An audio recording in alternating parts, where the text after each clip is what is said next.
He was late to speak, late to fit in, and late to be understood. But what if silence itself had been his first rebellion against the world?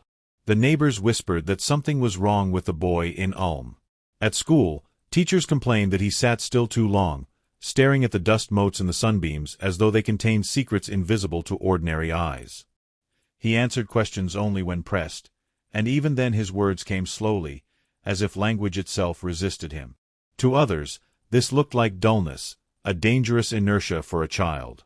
To him, it was the stirring of a question that had no shape yet, the beginnings of a mystery that might consume his whole life. The classroom smelled of chalk and frustration. His instructors prized obedience, not curiosity. The rigid drills of German schooling were a march toward conformity, and conformity was the one thing that chafed him most. When the master slammed his cane against the desk, the sound split the room like a threat. Every child's spine stiffened, every child but his. He felt the blow like a vibration through the wood, then drifted again into the invisible. He saw, behind his closed eyes, what it might look like to ride alongside a beam of light. Could the light be outrun? Could time itself stretch or bend? He had no words for it, not yet. He only knew that he was somewhere else entirely, a dangerous place no adult could follow. This strange exile made him an outcast. Other boys taunted him, calling him slow. He carried their insults home like stones in his pockets, but he never threw them back. Instead, he retreated into notebooks, puzzles, and the violin his mother urged him to play. Music was the one place where rules and freedom danced together. A bow on strings, the trembling of notes, that was structure, and yet it was liberation. Perhaps the universe, too, had its hidden music. His father's fortunes collapsed with the family's small business. Electricity was spreading, swallowing older technologies, and the Einsteins could not keep pace. Failure pressed against the household walls, a silent intruder. In the evenings, the boy listened to his parents' worried murmurs, but behind their fear he felt something darker, the danger of dreams crushed by reality. He saw how easily life could collapse under forces one could neither see nor control. That, too, was a mystery. Why some succeed while others vanish in the tide of progress.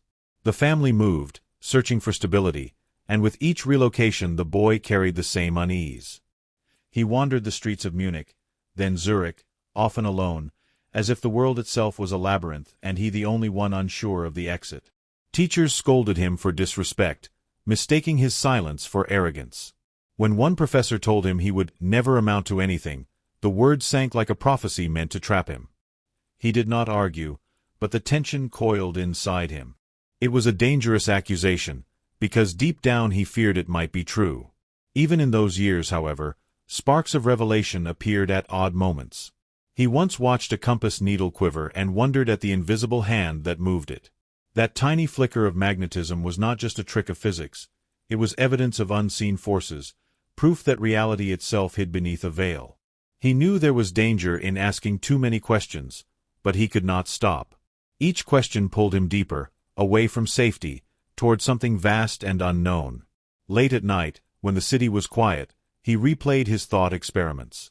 If he ran beside a train moving at incredible speed, would the laws of time match his stride or betray him? If light itself was the fastest traveler, what became of everything else? Each idea carried a sense of peril, because to follow it through meant to abandon the comfort of accepted truths. He was a boy trespassing on forbidden ground, and he felt it. He did not yet know the cost of this path. That curiosity could isolate him from friends, estrange him from his homeland, and later even connect his name with weapons powerful enough to destroy cities. For now, it was only a presence, shadowy and insistent, hovering over his every waking thought. He sensed he was being drawn toward something immense, something dangerous, and though he could not name it, he felt it would change not just his life but the fate of all who lived after him. And so he continued, quiet, restless, and watchful, as if waiting for a door to open. Somewhere beyond the scolding of teachers, the collapse of his family's business, and the loneliness of his wandering, there was a mystery calling him forward. What lay beyond it was uncertain, but the tension was undeniable.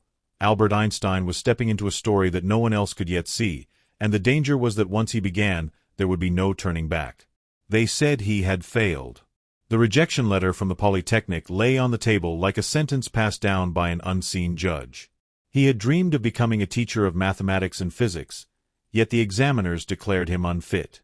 His grades were uneven, his performance inconsistent. To most, this would be the end of the road, but to him it was a door half open, hiding something dangerous on the other side.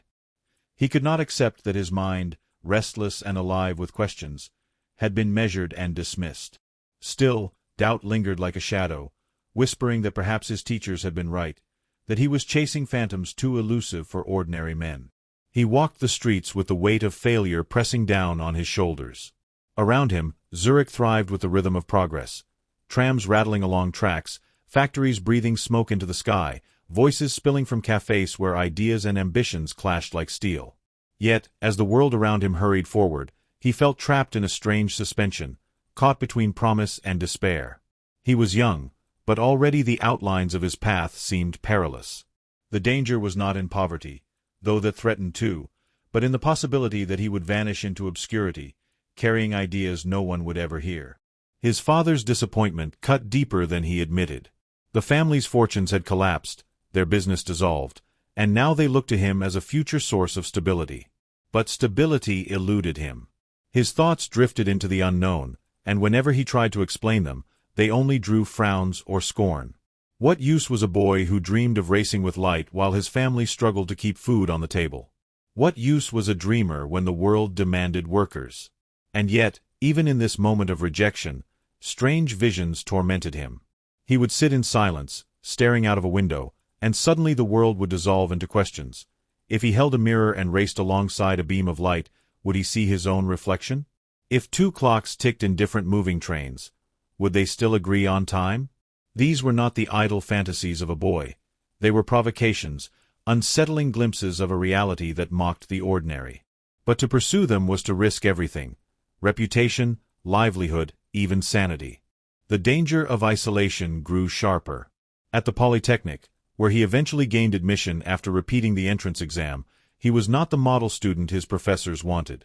He skipped lectures, pursued his own lines of thought, and dismissed textbooks with an impatience that bordered on arrogance. His teachers noticed, and the verdict was damning: he will never make anything of himself. The words hung over him like a curse, deepening the tension of his journey. He was a stranger among his peers, brilliant yet defiant, unable to submit to authority. Then came the uncertainty of employment. Degree in hand, he expected doors to open, but one after another slammed shut. Universities refused him, professors withheld recommendations, and for a time he drifted dangerously close to ruin. His ambitions clashed with a world that demanded conformity, and conformity was the one thing he could never give. The sense of danger was no longer abstract. It pressed against him in sleepless nights, unpaid bills, and the gnawing fear of wasted potential. When at last he secured a post at the Swiss Patent Office, it was not victory but exile. Day after day, he examined the inventions of others, parsing their designs with mechanical precision. It was steady work, respectable even, yet beneath its routine lurked something unsettling. Each application he reviewed was a glimpse of human ingenuity, and each one reminded him of the ideas he carried inside him, restless and unsatisfied. The office became a prison of sorts, but also a sanctuary. In the quiet hours after duty, his mind returned to its dangerous playground: the speeding trains, the quivering compasses, the elusive beams of light. By then he was married to Maliva Marek, a fellow student whose intelligence matched his own. Their partnership began as a bond of shared curiosity, but soon it bore the strain of financial hardship and clashing expectations. Their conversations, once electric with promise, turned heavy with frustration. The tension of the world outside, poverty, rejection, and exile, seeped into the walls of their home. Yet, in the midst of this struggle, his mind continued its relentless chase. And then came 1905.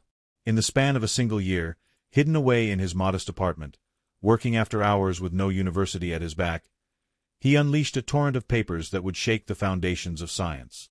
Brownian motion, the photoelectric effect, special relativity, each one a blade cutting into the fabric of the known world. It was as if the long years of frustration, rejection, and quiet danger had distilled into pure revelation. But this triumph, too, carried its shadows. The The more his ideas spread, the more they unsettled those who clung to the old certainties. Some dismissed him as reckless, a theorist untethered from reality.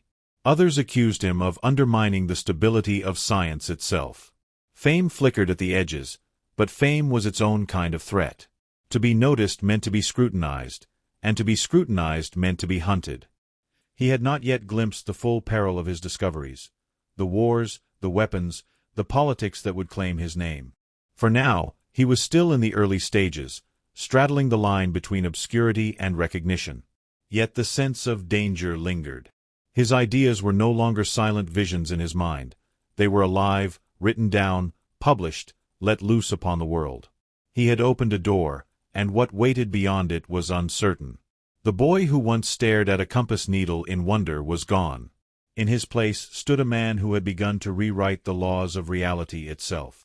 But even in this moment of triumph, tension shadowed him, as if whispering that the greater mysteries, the ones tied not only to physics but to the destiny of nations, were waiting just ahead, dangerous and unresolved. The telegram carried both glory and threat. In 1921, word came that Albert Einstein had been awarded the Nobel Prize in Physics. For most men, such recognition would be a triumph without shadow, a final ascent into the secure light of history. But for him, the honor felt strangely precarious. The prize was given not for relativity, the theory that had made him a household name, but for his explanation of the photoelectric effect, as though the committee itself feared the full weight of his most radical ideas. It was victory, yes, but laced with a hesitation that hinted at doubt, suspicion, and something darker, the sense that his discoveries had placed him in a mysterious and dangerous position, one where acclaim and hostility walked side by side. Crowds gathered to see him, journalists hounded him, and caricatures of his wild hair and intense gaze appeared in newspapers across continents.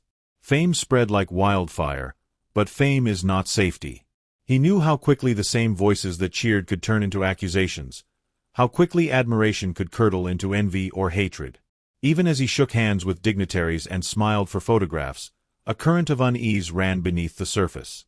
He had changed the way humanity understood the universe, and for that he had become both hero and heretic. The years after the Nobel brought him to the heart of Berlin, where he lectured, published, and debated with the leading minds of Europe. But the city itself was unstable, a fragile shell over a volcano. Inflation ravaged the German economy, riots shook the streets, and extremist movements whispered promises of order and vengeance. Einstein, a Jew and an outspoken advocate for peace, stood in the crosshairs of forces gathering strength. He sensed that the world around him was sliding toward disaster, though no one could yet see its full scale. The danger was not only political but personal. Anonymous letters threatened his life. Nationalist groups denounced him as a traitor. Once, after an assassination attempt on another Jewish intellectual, he was warned to carry a pistol for his own safety.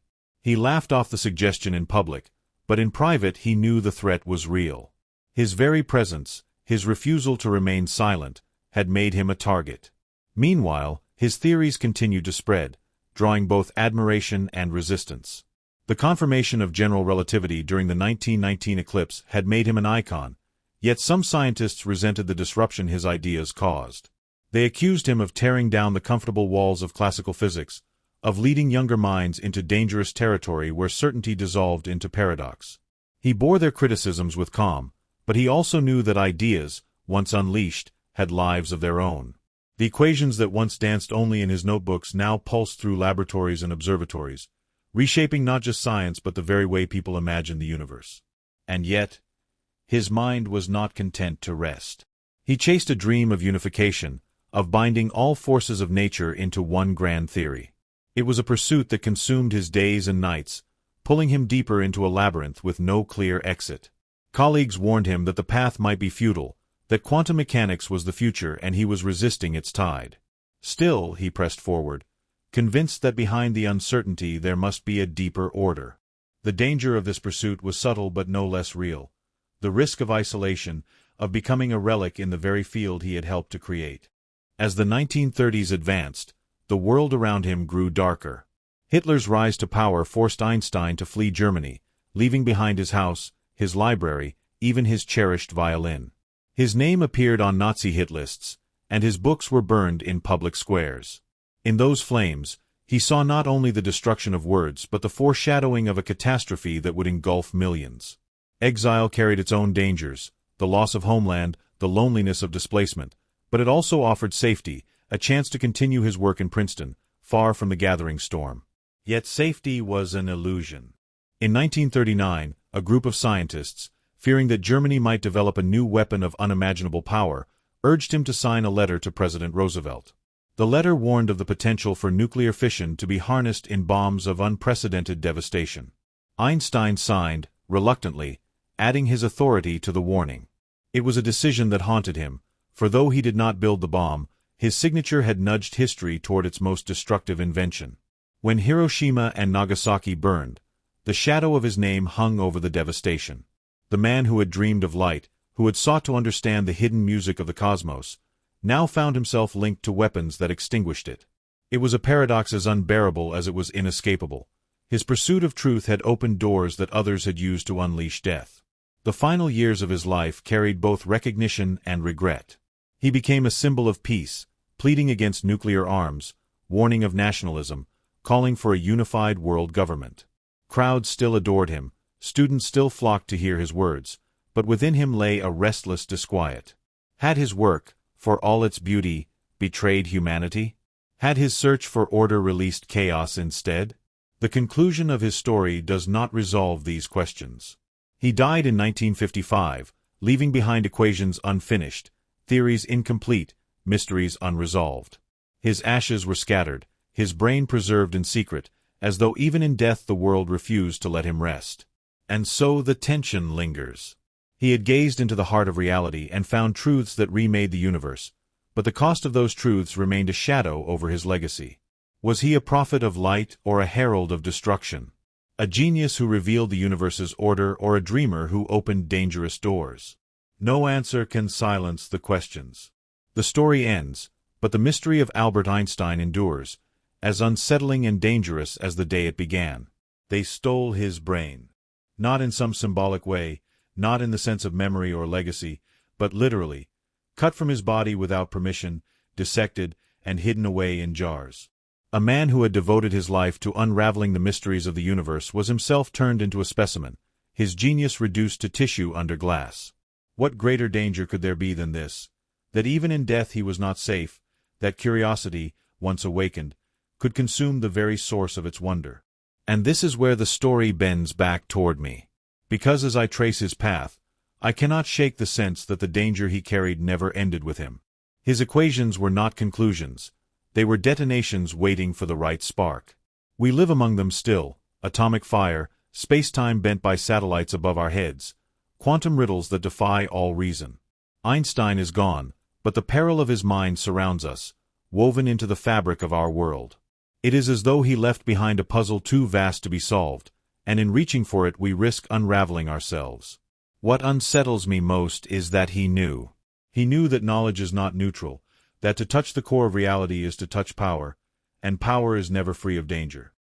His signature on the letter to Roosevelt was not an act of discovery but of dread, the hand of a man who saw shadows at the edge of possibility and could not look away. That same unease bleeds into me as I write, for the line between wonder and destruction is as thin now as it was then. And yet, I cannot help but admire him.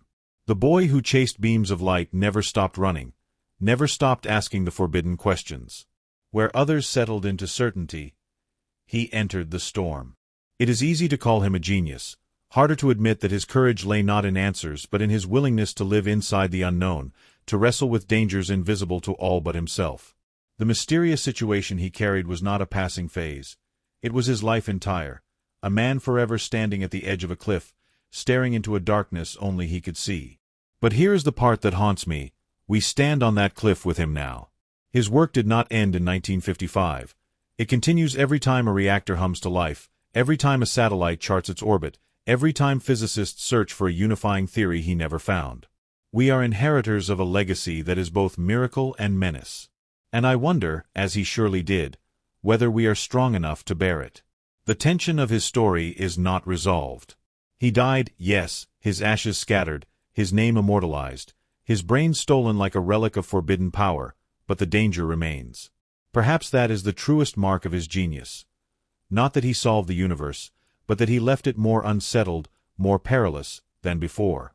I find myself asking the same unanswerable questions he once did. What happens if we outrun the light? What becomes of time when bent beyond recognition? And most of all, what becomes of us when knowledge exceeds wisdom?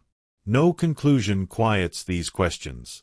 The mystery he lived with is ours now, and the danger lies not in his story ending, but in the fact that it never really ended at all.